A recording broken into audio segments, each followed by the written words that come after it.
गर्मियाँ शुरू होते ही पीले और लाल के चर्चे होना शुरू हो जाते हैं। पीला यानी आम और लाल यानी तरबूज। शहबाज शरीफ ने जजिस को कहा काली बेरें, तो आगे से अतर मीनाल्लाह ने कहा कि हम काली बेरें नहीं है, काले भूंड हैं। तो और वकील आपका एक क्लाइंट है, उसको काला भूंड लग गया, मुकदमा आ गया, केस आप लड़ रहे हैं, आगे जज हैं अतर मीनाल्लाह साहब, काजी फायजी साहब, तो क्या दलाइल देंगे? काला भूंड क्या डंग ऐसा देखने कि चलो काले भूंड की तुसी की मैनू समझ नहीं आ रही भूंड नूं सज़ा मौत देनी है कि बंदे नूं देनी है। अच्छा, ये जज साहब ने भी तो कहा है ऐसी कालियां बेरा नहीं, ऐसी काले भूंड। चलो उन्होंने अच्छा कहा ना, अगर उन्होंने तो ठीक है ना। नौबत काले भूंडा तक पहुंच गई है तो कि जैसा देश वैसा भेस। इसके लिए क्योंकि जजेस कह रहे हैं कि हम काली बेरे नहीं है, काले भूंड है। काले भूंड इसलिए कहा, काला भूंड आपको पता है वो लड़ता नहीं है, वो सिर्फ भूं भूं करता है, डराता है। तो उन्होंने समझाया है कि हमारी भूं भूं जो है वो इंसाफ की यात्रा करके आप जज साहब से पूछा तो उन्होंने सही बात की कि हम काले भूंड हैं। डेफिनेटली जब आप किसी को कोई ऐसी बात करेंगे तो फिर आगे से रिएक्शन तो आएगा। मुखला बरादरी अक्सर यानी काले कोट, सर्दी हो गर्मी हो, पब्लिक में जाना होता है, तो जब जजी साहब कहते हैं कि हम काली बेरे नहीं हैं बल्कि काले भूंड हैं, तो जब लोगों में लोग आपको देखेंगे काले कोट में तो वो मीम्स बनेंगी। तो बहुत बुरा इम्पैक्ट पड़ता है कि देखें इनकी कोर्ट्स इस किस्म के अल्फाज यूज़ करेंगी। मिस्टर XYZ दे घरों घाट में गुजर रहा सी तो मैनू काला भूंड लड़ गया, आपके पास आता है, मुकदमा दायर हो जाता है, तो दलाइल क्या देंगे जज के सामने? जज भी आ गए हों मीनाल्लाह या शहबाज शरीफ जैसा पिंड होते हैं, गाँव, उनके जो शरारती बच्चे होते हैं, अगर उनके हथे काला भूंड चढ़ जाता है तो वो जो शरारती बच्चे हैं वो ये करते हैं कि काले भूंड को पकड़ते हैं, डंग निकालते हैं, कुचल है उस पर धागा बांधते हैं और गुड्डी की तरह उसे उड़ाना शुरू कर देते हैं, क्योंकि भूंड इतना तो नहीं होता, इस लेवल से इस लेवल तक भी होता है। अस्सलाम वालेकुम, इनसाइड स्टोरी के साथ मैं मोहसिन बिलाल। गर्मियाँ शुरू होते ही पीले और लाल के चर्चे होना शुरू हो जाते हैं। पीला यानी आम और लाल यानी तरबूज, और इसीलिए कहा जाता है जी कि लाल है। लेकिन अब जो गर्मियाँ शुरू हुई हैं इसमें काले रंग का जिक्र होना शुरू हो गया है। काली बेरें, काले भूंड। शहबाज शरीफ ने जजिस को कहा काली बेरें, तो आगे से अतर मीनाल्लाह ने कहा कि हम काली बेरें नहीं हैं, काले भूंड हैं। तो इस जगह जहां मैं मौजूद हूं ये लाहौर हाई कोर्ट का अहाता है और यहाँ पर हमें हर जगह काला रंग ही नज़र आता है, यानी वकला काले कोट में मौजूद होते हैं। जजिस भी ने भी अपना वो काले कलर का लिबास पहना होता है जो जुडिशरी की अलामत होती है। तो हम वकला बरादरी से पूछते हैं कि अगर आपके किसी क्लाइंट को भूंड लग गया है, चाहे वो काला हो या वो बुंडी हो जिसे बिड कहते हैं, और आपने अदालत में वो केस कर दिया है, तो आप दलाइल कैसे देंगे? काला भूंड मेरे क्लाइंट को लड़ा है तो लिहाजा जिसके घर में वो जत्था लगा हुआ था, छत्ता जिसे कहते हैं, तो उसको सज़ा दी जाए। तो क्या ऐसी कोई सज़ा भी है या नहीं, और क्या इस तरह के अल्फाज का इस्तेमाल होना चाहिए आला जुडिशरी की सतह पर या वज़ीर आज़म की जानिब से? तो आए वकला से पूछते हैं। बतौर वकील आपका एक क्लाइंट है, उसको काला भूंड लग गया, मुकदमा आ गया, केस आप लड़ रहे हैं, आगे जज हैं अतर मीनाल्लाह साहब, काजी फायजी साहब, अगर ये नहीं है तो चलें वज़ीर आज़म साहब बन जाते हैं शहबाज शरीफ, तो क्या दलाइल देंगे? काला भूंड क्या डंग? यार एक तो मेरा भी सुप्रीम कोर्ट का इंटरव्यू होना है। अच्छा, ਤੁਸੀਂ ਜਿਹਨਾਂ ਦੇ ਨਾਲ ਆਏ थे मेरा लाइसेंस ना कैंसिल करा देना। ऐसा लेकिन है कि अच्छा तो काले भूंड की तुसी की डेफिनेशन करते यार ये ਹੁਣ ਮੈਨੂੰ समझ नहीं आ रही भूंड ਨੂੰ सज़ा मौत देनी है कि बंदे ਨੂੰ देनी है। अच्छा, ये होगा। बात ये है कि if it's a serious question तो ये तो एक्ट ऑफ नेचर है। ਹੁਣ ਭੁੰਡ ਦੇ ਉੱਤੇ ਤੁਸੀਂ ਕੀ करोगे? सर यही तो हुण गल है ना। ठीक है ना, तो बात यह है कि इसको प्रोसिक्यूट करने के लिए बाहर के मुल्कों में एक टॉट्स की प्रैक्टिस होती है। उसके अंदर ये है कि जो शहर है, किसका घर है, उसका काम था कि वहाँ पे जहरीली चीज़ों से महफूज रखता, उसने नहीं किया, तो बाहर के मुल्कों में टॉट्स के अंदर ये सारी चीज़ें आती हैं, वहाँ पे बड़ी कॉमन। हमारे यहाँ नहीं है, हमारे यहाँ नहीं है। होनी चाहिए, होनी बिल्कुल चाहिए जी। होनी इसलिए चाहिए कि आपका सिस्टम ठीक इससे होगा। देखें ना, यहाँ पे आप पंचर लगवाते हैं गाड़ी का, पंक्चर वाला बीच में सुई मार देता है, आपने उसने हल्का सा पंक्चर लगा दिया, आप चले गए, गाड़ी पंक्चर हो गई, अब आपको जो प्रॉब्लम फेस कर रहे हैं वो एक अलहदा है, आपके साथ उसने बेईमानी की है वो एक अलहदा है। यहाँ पे तो कंज्यूमर लॉज हैं, कंज्यूमर कोर्ट है, लोगों को उसका नहीं पता आज तक। यानी बेड़ और भूंड दे डंग दे ला नहीं है, ये होने चाहिए नहीं बस। नहीं, मैं आपको एक बात बताऊँ, लॉ इंटरकनेक्टेड होता है बाज़ औक़ात। कुछ ऐसे मामलात हैं जिसमें डायरेक्ट लॉ नहीं होता। मसलन हम जब लॉ कर रहे थे तो हम एक बड़ा मशहूर केस पढ़ा करते थे, उसके अंदर कि वो घर के बाहर फेंस लगी हुई थी, तो बच्चा उससे खेल रहा था और वो गिर गया और वो ज़ख्मी हो गया। तो बाहर के मुल्क में इंग्लैंड का ये केस था, तो उसको कंपनसेशन देनी पड़ी उस बच्चे के घर वालों को, क्योंकि उन्होंने कहा कि आपने घर के बाहर अगर खूटी के आप उसको प्रोटेक्ट करें और इस तरीके से कि आने जाने वाले लोग इफ़ेक्ट ना हो। तो इसके ऊपर में जो है ना जी, ये इनडायरेक्टली ये टॉट का केस ही बनता है। ठीक है मैडम, जो है वज़ीर आज़म ने जजेस की जानिब इशारा करके कहा कि अदलिया में कुछ काली बेरे हैं। आगे से जवाब देते हुए अतर मिनल्ला ने कहा जी कि हम काली बेरे नहीं हैं, काले भूंड हैं। तो ये जो दोनों की स्टेटमेंट है, वकला तो काले कोर्ट में होते हैं, तो ये लोग मजाक नहीं हो रहा? हम काली भेड़े नहीं है, हम एडवोकेट्स हैं और जजेस भी काली भेड़े नहीं है। हम अदलिया का एहतराम करते हैं, हमारे वकला ही जजेस बनते हैं, ठीक है, वो भी हम में से ही होते हैं। तो हमें नहीं अच्छा लगा कि कोई हमें या हमारे जजेस को काली भेड़ें कहे। हम बतौर एडवोकेट हैं, जजेस जो है वो जजेस हैं, वो इंसाफ करते हैं, रिस्पेक्टेबल, हम भी, हमारा प्रोफेशन रिस्पेक्टेबल है। हम अदलिया का एहतराम करेंगे तो कोई हमारा तो एहतराम आगे से जज साहब ने भी तो कहा है असी कालियां बेरा नहीं, असी काले भूंड। चले, उन्होंने अच्छा कहा है ना, अगर अच्छा उन्होंने कहा है। कहा फिर ठीक है ना, देखिए फिर इसका जवाब तो यही मिलना चाहिए था ना कि भूंड वज़ीर आज़म को। खुद नू भूंड बना देता नहीं, होना। भूंड बनाना तो नहीं चाहिए था, लेकिन ये कि हो सकता है उन्होंने गुस्से में आके कहा होगा, ठीक है, अदरवाइज कोई इसमें कोई लॉजिक नहीं होगी। नौबत काले भूंडा तक पहुंच गई है, तो ये दुरुस्त बात है जस्टिस अतर मिनल्ला की? बिस्मिल्लाहिर्रहमानिर्रहीम। बात ये है कि जैसा देश वैसा भेष, ये एक मिसाल है ना। हमारे ऊपर ऐसे हुक्मरान मुसल्लत हुए हैं जो मुआशरे में क्रिमिनल थे, जिन्होंने इस मुल्क को लूटा और इन पे केसेस बने, और केसेस बने हुए हैं। इन्होंने वो जो केसेस फारिग करवाए हैं, वो इन्होंने अपने इक़्तिदार को मिसयूज़ करते हुए, नैब के क़वानीन में तरमीम करते हुए वो फारिग तो करवा लिए, लेकिन केसेस तो पड़े हैं ना भाई। करप्शन के केस खरबों रुपए लूट के खा गए। ये काली भेड़ें क्या होती है? मुआशरे की काली भेड़ वो होती है जो मुआशरे को गिद्धों की तरह नोच ले।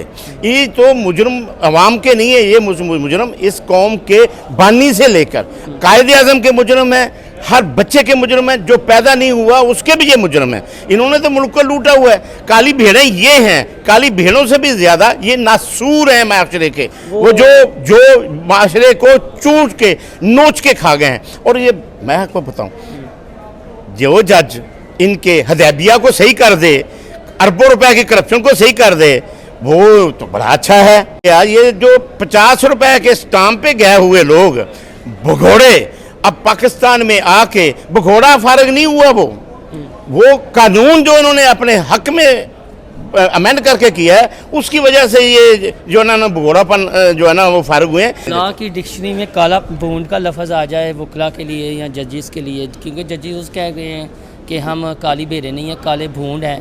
आप पब्लिक में जाएंगे, काला कोट पहना होता है, कल को मीम्स बनेंगी, बातें होंगी, तो कसूरवार शहबाज शरीफ होंगे या जस्टिस अतर मिनल्ला जिन्होंने ये मीम्स बनाने का मौका दे दिया है। देखिए, कसूरवार तो वो भी इसको जिन्होंने इनको सिसिलियन माफिया कहा था। सिसिलियन माफिया की हिस्ट्री बताई आसफ सईद खोसा ने, अब तक उसके पीछे पड़े हुए हैं। ये सिसिलियन माफिया से भी ज्यादा खतरनाक है। इंसाफ वाले कह रहे हैं हम बेरे नहीं, हम भूंड हैं, काले भूंड। मैं आपको अर्ज करता हूँ, नहीं वो तो उन्होंने अज़राए तफन्नुन कह दिया अतर मिनल्ला साहब ने कि आप उनको बताएं कि हम काले भूंड हैं, भेड़े नहीं हैं। देखें, वो तो उनकी एक आला ज़र्फ़ी है।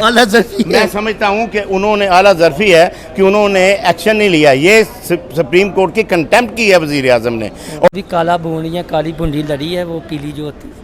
देखिए, बात ये है, लड़ने वाली बात में मैं नहीं जाऊंगा, लेकिन जब एक बात गलत करता है तो दूसरे को डिफेंड करने के लिए बात का उन्हीं अल्फाज का बराबर करना पड़ता है। मैं समझता हूं कि ये उन्होंने भी एक एहतियात में अपने अल्फाज में अतर मिन्नल्लाह साहब ने जवाब दिया है कि ऐसी बात उनको नहीं करनी चाहिए थी प्राइम मिनिस्टर को, जिस मसनद पे बैठे हैं। तो उनको दूसरी बात यह है कि उन्होंने काले भून इसलिए कहा, काला भून आपको पता है वो लड़ता नहीं है, वो सिर्फ भूं भूं करता है, डराता है। तो उन्होंने समझाया है कि हमारी भूं भूं जो है वो इंसाफ की हद तक रखें, आपकी मेहरबानी। जो मैं समझता हूँ, पता नहीं इसकी तशरीह उन किस नीयत में की है, मैं समझता हूँ कि वो किसी को नुकसान पहुंचाने वाले नहीं है, वो इंसाफ फराहम करने वाले अच्छा हैं। लास्ट में बता दें, एक बंदे के घर पे ये दरख्त लगा हुआ है, उस पर ये छत है काले भूंडों का, राह जाते हुए बंदे को काला भून लड़ जाता है, मुकदमा अदालत में आता है, आप वकील बनते हैं तो दलाइल क्या देंगे काले भून के हवाले से? मैं आपको अर्ज़ करता हूँ कि काला भून जो मेरी नज़र में मैंने देखे वो लड़ने वाले होते ही नहीं हैं। अच्छा। वो सिर्फ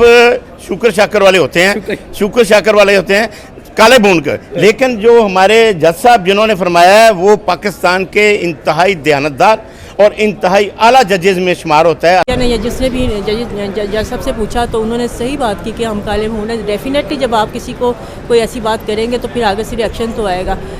लेकिन फिर भी मैं ये कहूँगी कि जज साहब को ऐसी बात, जस्टिस साहब को ऐसी बात नहीं करनी चाहिए थी। लेकिन खैर, लेकिन अगर कह दिया तो अब जाहिर है। मैडम यानी वकला बरादरी अक्सर यानी काले कोट, सर्दी हो गर्मी हो, पब्लिक में जाना होता है, तो जब जजी साहब कह दें कि हम काली भीड़ें नहीं हैं बल्कि काले भूंड हैं, तो जब लोगों में लोग आपको देखेंगे काले कोट में तो वो मीम्स बनेंगी। तो जज साहब ने भी तो ब्लैक कोट, जो ब्लैक कलर जो है, मैं स्पेसिफिक ब्लैक कलर की बात करती हूँ। ब्लैक कलर जो है वो पावर की निशानी है, और ब्लैक कोट ज़ाहिर जब वकला ने एडवोकेट्स जो है वो ब्लैक कोट पहनते हैं तो ये पावर की निशानी है कि हम एक जो बात कर रहे हैं वो पावरफुल उसको इम्प्लीमेंट करवा रहे हैं। लाहौर हाई कोर्ट बार के नायब सदर हमारे साथ मौजूद हैं।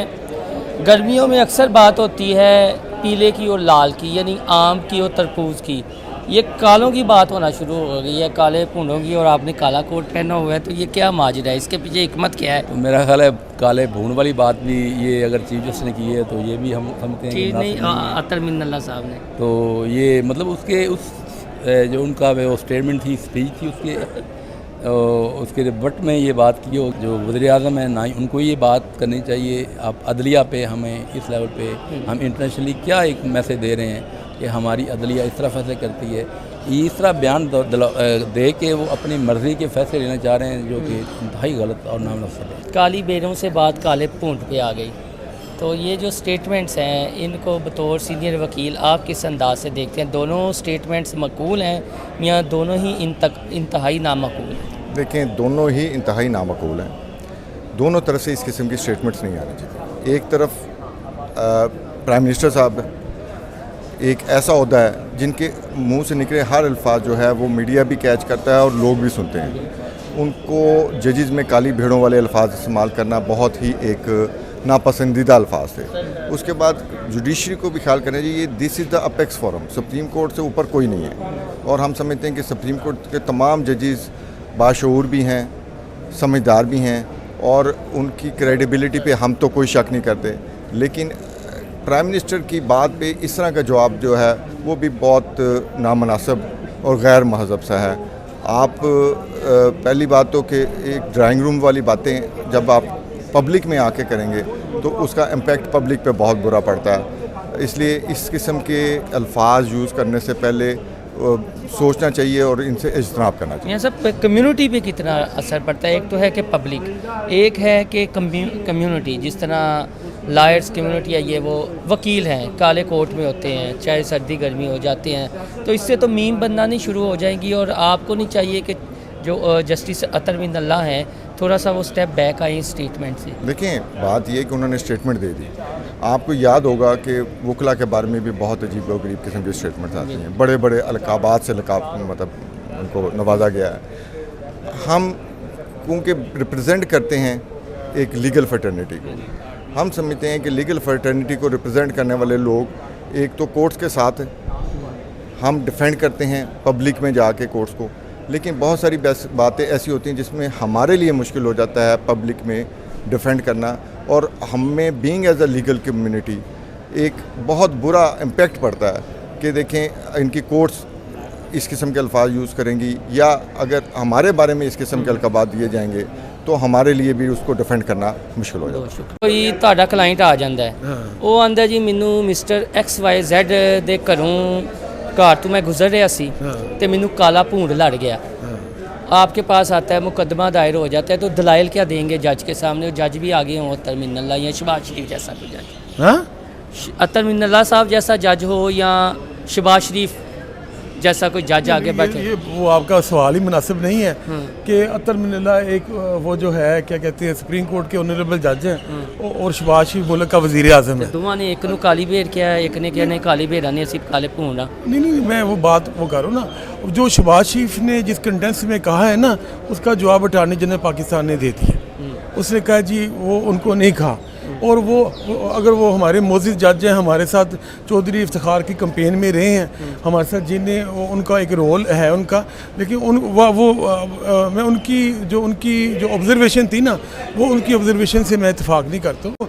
जो अगर वो फॉर एग्जाम्पल मेरी राय के मुताबिक वो साकिब निसार के बारे में कह रहे थे जो बैठ के जिन्होंने एक पनामा का झूठा मुकदमा बनाया और फिर वो जो खोसा ने मेरा सवाल तो ये था कि आपका क्लाइंट को काला भूंड लड़ जाए तो अदालत में केस हो तो बतौर वकील क्या दलाइल देंगे कि क्या ये बेज़रर होता है काला भूंड या इसका डंग बड़ा ख़तरनाक होता है? नहीं काला भूंड का वो जो है अदालत तो एविडेंस के ऊपर चलती है ना वो ये डायलॉग के ऊपर या तो वो इनके ऊपर तो वो नहीं चलती वो आप वो तशबीह दे काला भूंड की या किसकी वो तो एविडेंस के ऊपर वकील भी साबित करता है और जज भी वो अपने दायरा कार में आइन के मुताबिक रह के वो जो इस सीट का मुकदम रखते हुए अब रोल अदा करता है। जी वकला के जो तासुरात हैं जो उनकी राय है वो काली बेड़े और काले भूंड के हवाले से आपने सुनी और वो भी उन्होंने बता दिया कि अगर किसी को राह चलते हुए काला भूंड लग जाए तो बिल्कुल ये मुकदमा होना चाहिए। लेकिन अभी तक पाकिस्तान में तो इस तरह का कोई केस रजिस्टर्ड नहीं हुआ कि किसी राह चलते हुए इंसान को काले भूंड ने काट लिया हो। कुछ वकला कहते हैं कि बेज़रर सा काला भूंड है किसी को काटता नहीं है बस भूएं करता रहता है। तो अब आने वाले दिनों में हो सकता है कि काले भूंड के कोई केसेस आना शुरू हो जाएं क्योंकि बात तो चल निकली है। और लास्ट में मैं अपनी ज़ाती तजर्बे की बुनियाद पर आपको बताता हूँ कि जो पिंड होते हैं गांव उनके जो शरारती बच्चे होते हैं अगर उनके हत्थे काला भूंड चढ़ जाता है तो वो जो शरारती बच्चे हैं वो ये करते हैं कि काले भूंड को पकड़ते हैं उसका डंग निकालते हैं। डंग निकालने के बाद उसकी जो कुचल है उस पर धागा बांधते हैं और गुड्डी की तरह उसे उड़ाना शुरू कर देते हैं क्योंकि भूंड इतना तो नहीं होता इस लेवल से इस लेवल तक भी होता है। तो जो गांव से ताल्लुक़ रखते हैं उन्हें बेहतर पता है कि इन भूंडों के साथ किस तरह का सलूक किया जाता है। तो मेरा तो ज़ाती तजर्बा ये कहता है कि अगर भूंड लड़ भी जाए तो उसे पकड़ें उसका फिर डंग निकालें और धागा बांधें और उसे गुड्डी की तरह उड़ाना शुरू कर दें। ताहम ये एक बहुत संजीदा बहस है इसे आप नॉर्मल बहस ना लें। वकला बरादरी ने काले कोट पहने होते हैं जब वो पब्लिक में जाएंगे तो जज साहब ने जो कह दिया है फिर मीम्स बनेंगी चीज़ें होंगी। तो इस तरह के ना वज़ीर आज़म को रिमार्क्स देने चाहिए थे ना आला अदलिया के एक जज को रिमार्क्स देने चाहिए थे। बाहर आला बहस चल निकली है तो देखते हैं कि गर्मियों के इस मौसम में आम और तरबूज पर काले भूंड वाला ट्रेंड सबकत ले जाता है या नहीं। अभी कुछ माह बाकी हैं जो नतीजा निकलेगा वो आवाम खुद देख लेगी। आप हमारा चैनल इनसाइड स्टोरी लाइक और सब्सक्राइब करना ना भूलिएगा। अल्लाह हाफिज़।